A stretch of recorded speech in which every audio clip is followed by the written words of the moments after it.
네 손이 이를 얻는 대로 힘을 다하여 할지어다. 네가 장차 들어갈 수월에는 일도 없고 계획도 없고 지식도 없고 지혜도 없음이니라.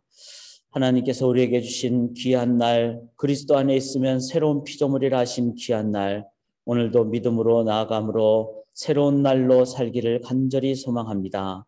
하나님께서 열어주실 귀한 날을 기대하며 우리에게 주어주신 귀한 오늘을 최선을 다하여 살아가는 귀한 날 되게 도와주시옵소서. 영생이 있기에 오늘도 내일도 매일이 의미가 있는 삶임을 믿사오며 우리에게 주어진 귀한 날 그리스도의 보혈로 값주고 새롭게 세워주신 사주신 귀한 오늘 감사하며 기쁘게 최선으로 살게 도와주시옵소서. 이제 하루의 첫 시간을 가장 귀한 예배로 시작하옵나니 하나님 홀로 영광 받아 주시옵소서. 감사드리며 살아계신 예수 그리스도의 이름으로 간절히 기도드리옵나이다.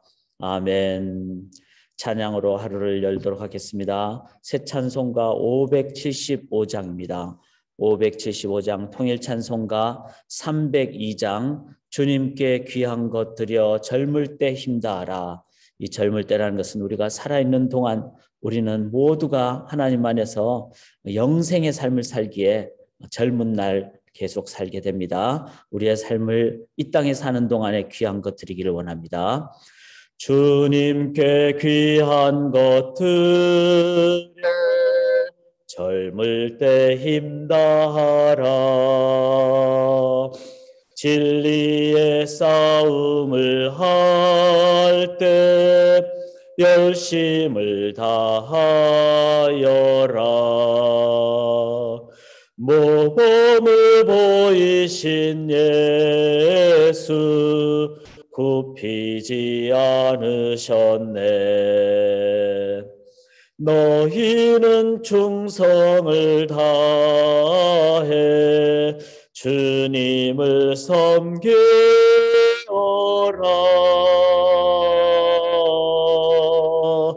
주님께 귀한 것 드려 젊을 때 힘다하라. 구원의 갑주를 입고 끝까지 싸워라.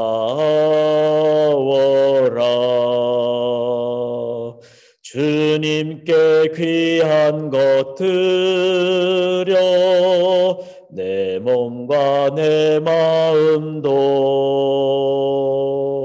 주위의 모든 것 바쳐 힘다해 섬기어라. 독생자 보내신 성부 은혜를 베푸시니 너희는 정성을 다해 주님을 섬기어라.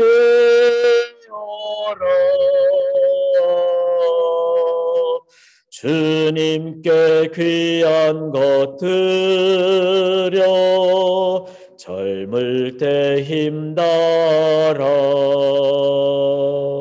구원의 갑주를 입고 끝까지 싸워라.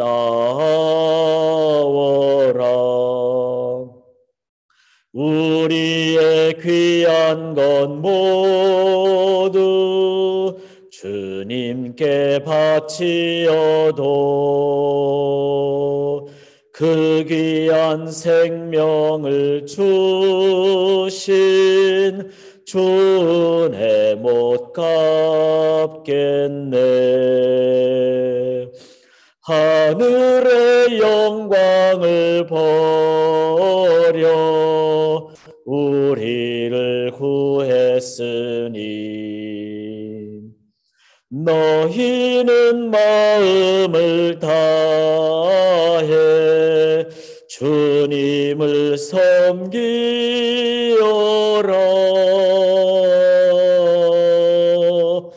주님께 귀한 것 드려 젊을 때 힘달아 구원의 갑주를 입고 끝까지 싸워라.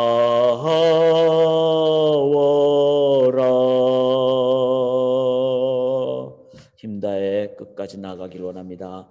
전도서를 저희가 함께 계속 나누고 있는데 내일 수요 성경 공부, 올해 마지막 성경 공부로 우리가 전도서를 특강을 합니다. 특별히 전도서가 너무 중요하기에 우리 성도님들 같이 정리하기를 원하며 오늘 전도서의 말씀, 오늘은 9장이 되겠습니다. 내일은 전체를 정립하고 이제 9장 오늘은 함께 나누도록 하겠습니다. 9장 1절부터 10절까지 제가 표준 세번역으로 봉독하고 대조하시면서 읽도록 하겠습니다. 나는 이 모든 것을 마음속으로 깊이 생각해 보았다. 그리고서 내가 깨달은 것은 의로운 사람들과 지혜로운 사람들이 하는 일을 하나님이 조종하신다는 것, 그들의 사랑과 미움까지도 하나님이 조종하신다는 것이다. 사람은 아무도 자기 앞에 놓여 있는 일을 알지 못한다. 모두가 같은 운명을 타고났다.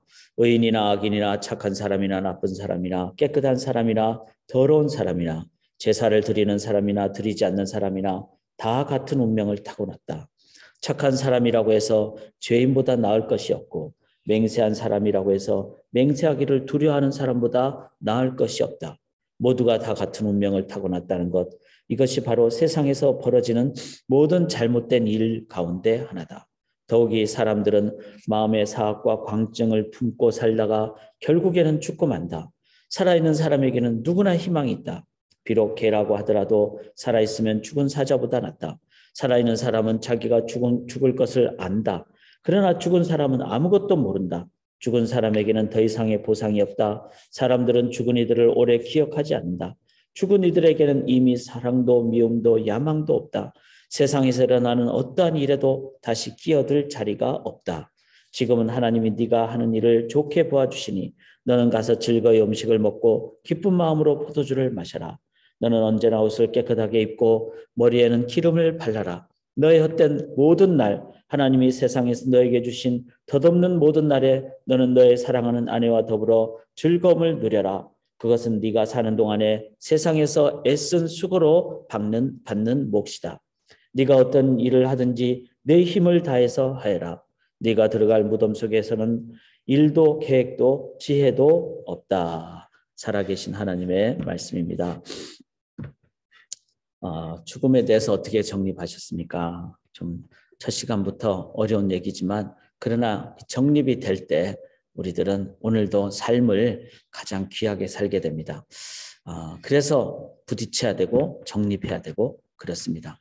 제가 죽음에 대해서 어떻게 정리하셨습니까? 이렇게 하지 않았습니다. 정립하셨습니까? 정리란 말은 이제 뭐 죽는 순간을 맞이했다 이런 의미도 될 수도 있기 때문에 그것이 아니라 사는 동안에 정립을 하면은 우리들은 내가 살아가는 모든 순간을 바르게 또 의미 있게 또 능력으로 생명으로 살아가게 됩니다. 그래서 전도서는 삶의 모든 영역에 대해서 정립을 하죠. 우리가 살아있는 동안에 그 중에서 꼭 정립해야 될 영역 중에 하나가 바로 죽음입니다.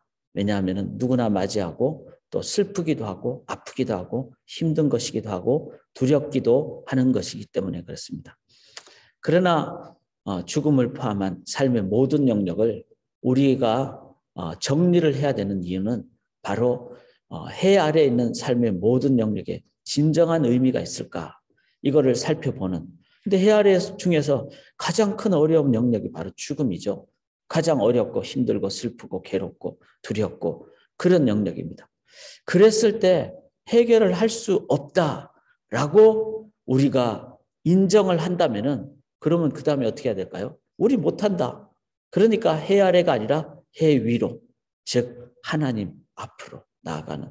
그리고 전능하신 하나님은 살아계시고 우리가 다가갈 때 맞아주시고 탕자가 돌아올 때까지 기다려주시는 인격적인 하나님.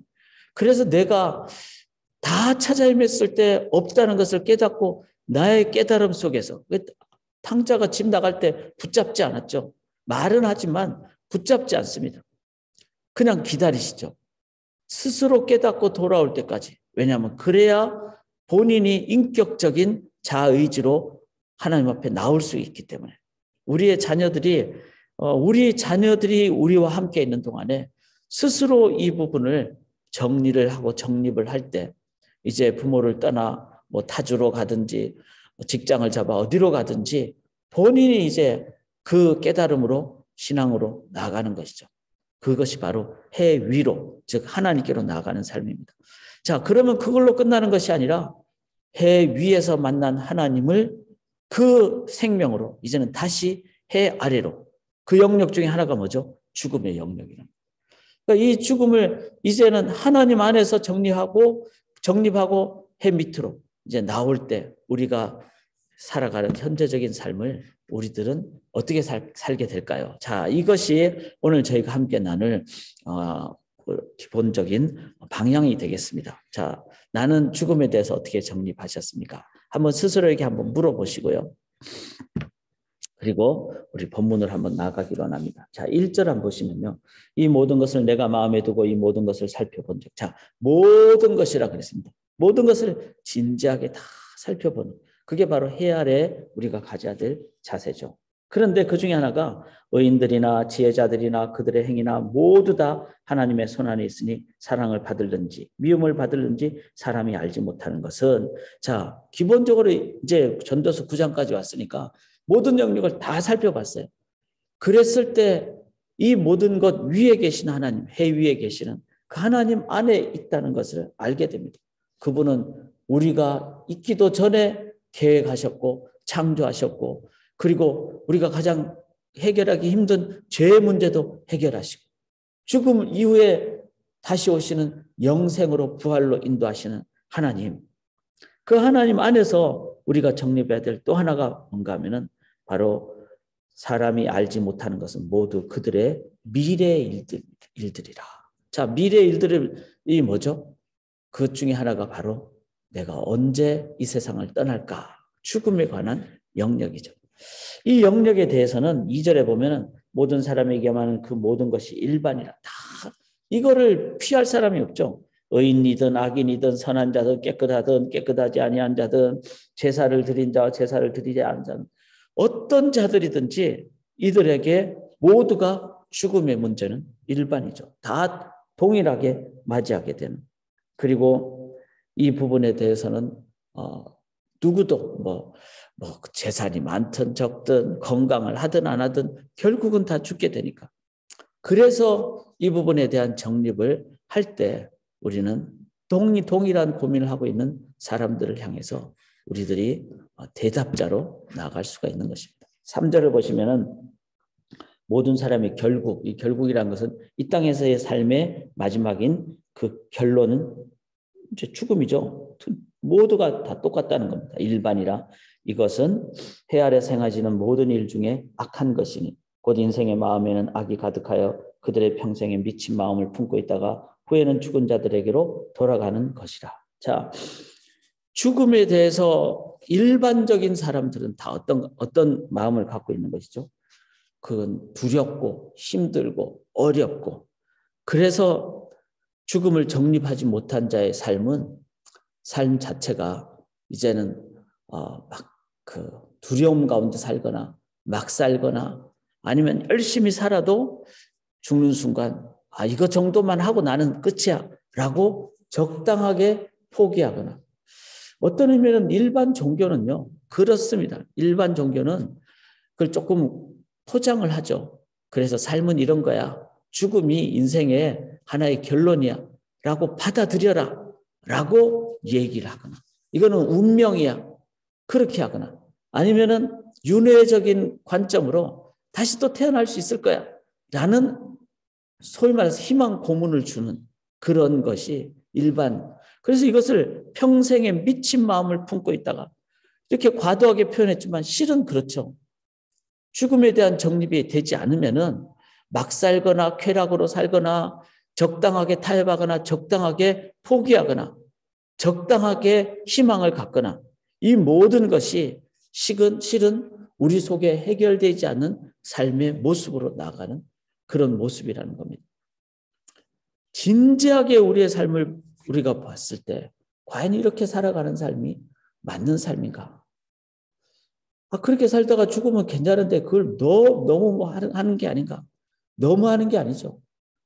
인생에 그렇게 있다가 먼지로 돌아가는 존재가 된다면 그 부분에 대해서 과연 우리가 이게 답이라고 붙잡고 살아가는 것이 맞을까요? 답을 찾기는 하지만 정답 없이 적당한 답으로 살아가는 것 또한 올바른 자세는 아닙니다. 그런데 여기 본문에 보면은 1절에도 이렇게 나오죠. 1절을 다시 보시면은 그들의 행위나 모두 다 하나님의 손안에 있으니. 이제 전도서 9장까지 오니까 이 전도 그 지혜자는 해 아래에서는 답이 없다는 것을 알기에 그것이 겉으로 보기에는 괜찮은 것 같지만 속으로는 불안과 걱정과 두려움, 그리고 어떤 경우는 미친 것처럼, 그리고 어떤 경우는 그렇게 타협으로 살아가는 종교적 삶을 살아가는 그런 모든 삶을 미친 마음을 품고 사는 것으로 그렇게 되는데 하나님 안으로 들어가니까 하나님의 손안에 있는 것을 깨달으니까 7절에 가서 보면은 중반부에 이는 하나님이 네가 하는 일들을 벌써 기쁘게 받으셨습니다. 영원하신 하나님이 계시고 그 하나님 안에서의 우리의 70년, 80년, 90년, 100년의 삶은 너무나 귀한 영혼의 한순간이고 그리고 그것이 짧아서 허탄한 삶이 아니라 영혼에 비하면 아무것도 아닌 너무나 짧은 하나의 한순간이죠. 그래서 젊을 때 힘다하라는 청년들에게만 부르는 찬송이 아니라 이 찬송은 모든 세대가 함께 부를 수 있는 찬송. 왜? 우리는 영혼에 비하면 100년은 너무나 짧은 젊은 기간이기 때문에 하나님 안에서 우리가 우리의 삶을 보게 되면 이제 이 죽음에 대해서는 다르게 정립을 하게 됩니다. 그게 뭘까요? 4절 한번 보시면은 모든 산자들 중에 들어있는 자에게는 누구나 소망이 있으면 산개가 죽은 사자보다 낫기 때문이라. 자, 여기서부터는 우리가 이제 살아있는 나의 현재적인 삶에 초점을 맞출 수 있습니다. 왜냐하면 죽음 이후도 영생이기 때문에 그거는 그때 가서 볼 일이고 그때 가서 하나님 앞에서 이제 인도함을 받을 일이고 살아있는 동안에 산자는 이 하나님 안에서 보면은 뭐죠? 이거는 영원의 한순간이니까 소망이 있는 거죠. 살아있는 동안은 소망으로 살아가게 됩니다. 하나님께 죽음 이후의 삶을 의탁하는 것도 지혜죠. 그리고 그때 우리는 차원이 다르죠. 왜냐하면 지금은 3차원의 세계의 한계 속에 살죠. 죽음 이후에 부활로 갔을 때는 4차원을 넘는 어떤 다른 차원으로 되기 때문에 그때의 삶을 기대하며 그게 요한계시록 21장 새하늘과 새 땅의 기대의 모습이죠. 보석으로 가득 찬 세상. 그렇게밖에 표현할 수밖에 없는 우리가 지금 이야기는 가장 최고의 어떤 삶으로 그러나 구체적으로는 주님 앞에 다시 설 때 우리가 보게 될 그 세상. 그래서 저는 엄청나게 기대하고 있습니다. 그때는 영원히 하나님의 그 놀라운 엄청난 즐거운 삶. 그래서 소망을 갖는 거죠.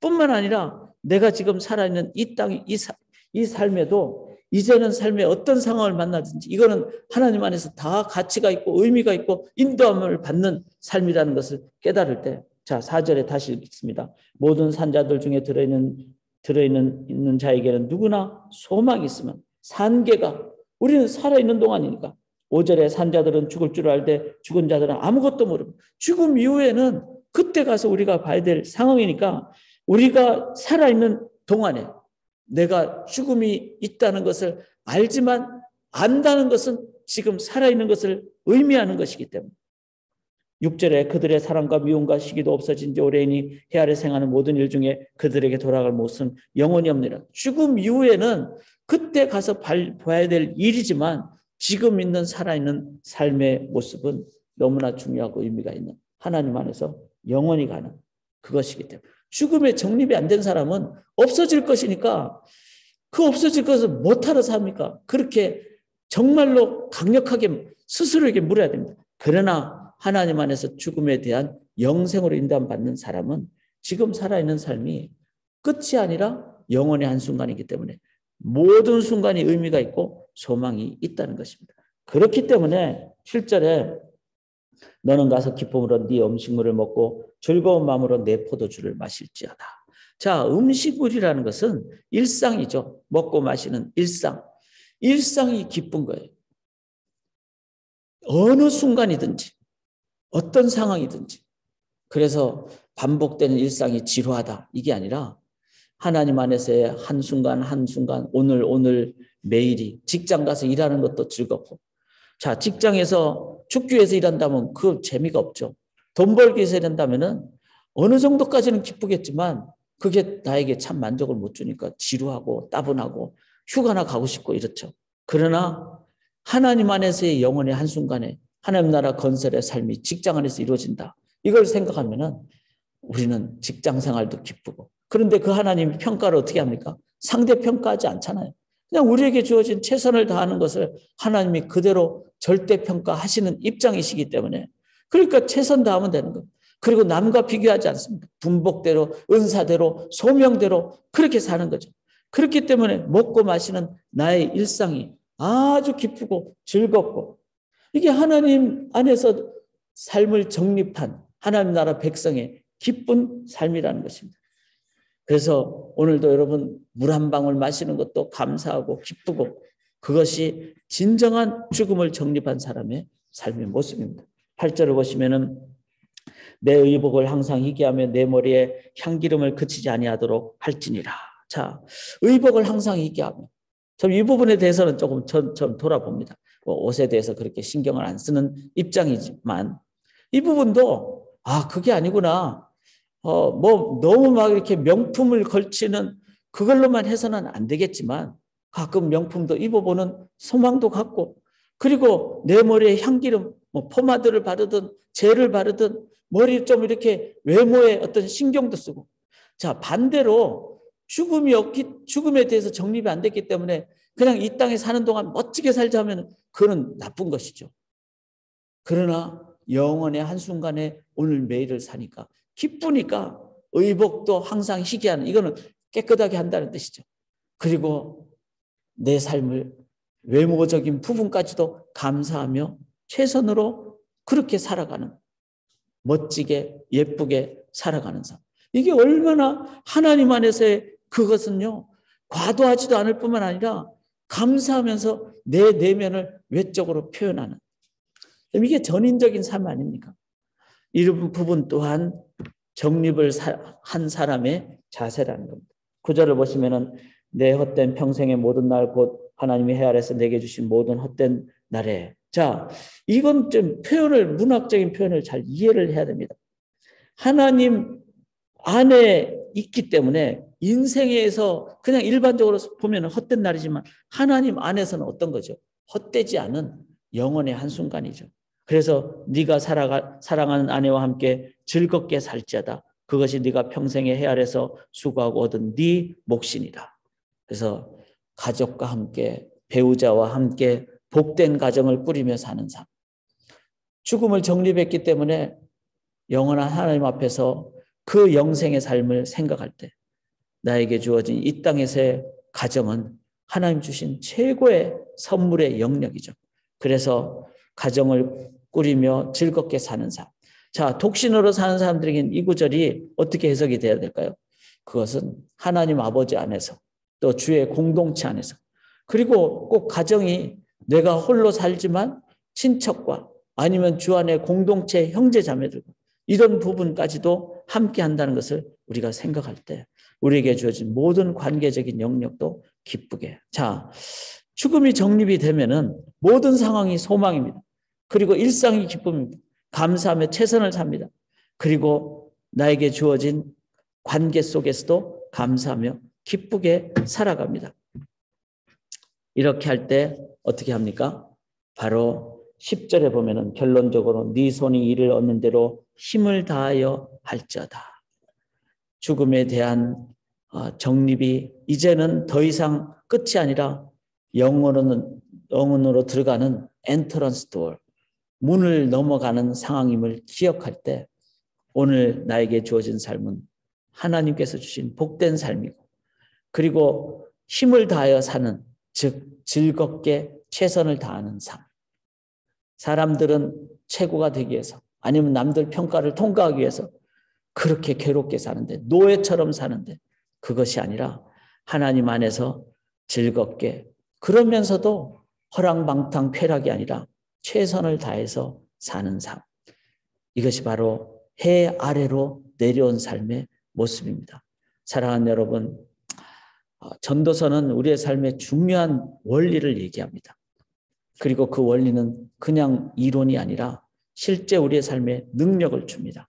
오늘도 이 죽음과 관련된 부분을 한 번 더 정리를 하시고 정립하셨을 때 우리에게 주어진 오늘의 삶은 너무나 감사하고, 내가 오늘 만나는 모든 사람이 가족이고, 내가 행하는 모든 일이 하나님 나라를 건설하는, 영원한 나라 건설하는 귀한 이름을 기억할 때 기쁘고 감사하고, 심지어는 아픔까지도 하나님 앞에 나아가게 되는, 또 연단받는 기름을 기억하며 하나님 주시는 평안과 기쁨으로 오늘도 감사하며 기쁘게 살아가시는 오늘 되시기를 주님의 이름으로 간절히 기원합니다. 하나님 안에 모든 것이 의미가 있고, 죽음까지도 우리의 삶에 긍정과 또 우리의 삶에 큰 의미를 주는 귀한 과정임을 기억하며 우리에게 주어진 오늘 매일을 가장 기쁘게 즐겁게, 그리고 최선을 다해서 오늘도 살아감으로 만나는 모든 영혼들에게 그 하나님 나라를 보여주는, 참 사랑을 주는, 하나님 나라를 선물하는 저희들의 삶이 되게 도와주시옵소서. 오늘도 우리 모든 소망의 성도님들 어떤 상황이든지 이 하나님 주시는 선물을 기쁘게 살아가도록, 또 힘차게 살아가도록 하나님 소망으로 또 격려로 인도하여 주시옵소서. 온전히 의지하고 감사드리며 살아계신 예수 그리스도의 이름으로 간절히 기도드리옵나이다. 아멘.